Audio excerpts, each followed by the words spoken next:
And so important. We have a lot of entrepreneurs or budding entrepreneurs who watch the show, and there's a lot of fear right now with so many things that could go wrong, like banks aren't lending. There's concerns over everything from tariffs to demand. Like, what would you say to entrepreneurs? Because obviously, we need those entrepreneurs to build Right. the next generation of businesses. I would say where there are challenges and obstacles, there's always opportunity. Some of the greatest businesses, if you do some research, you will discover were built in tough times. And that is when often there are bigger problems to be solved.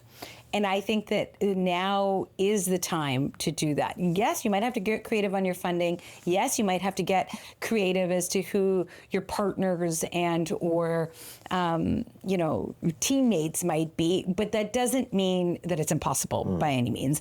And so I think that when things are too easy, people get a bit lazy. And when it's too easy, it doesn't last often either, because you haven't figured out all of the things that can necessarily go wrong and how you're going to get over them.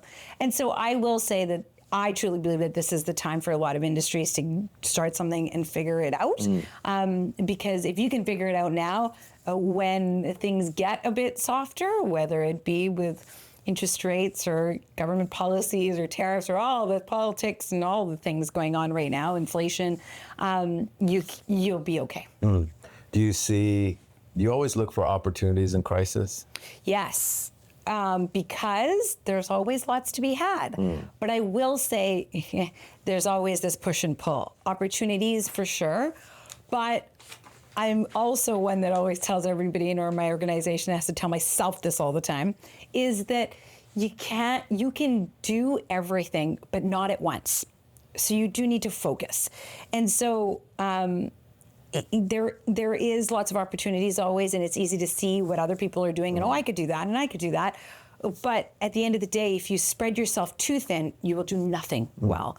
And so it is always about making sure that you're doubling down on things that you and your organization are really good at, that you have talent and skill at, and or how to bring those resources to the table. And so I think opportunities, but within your skill set and in something that you can absorb and not be totally where you have an advantage. Because it's easy to say yes to so many different things because you see opportunities, but what do you really think you can be the winner at? Right. That is what you need to get into, not just let me do it because I can say that that I might win. I think that you have to play in the games where you think you absolutely have advantages and you could be the winner. Right.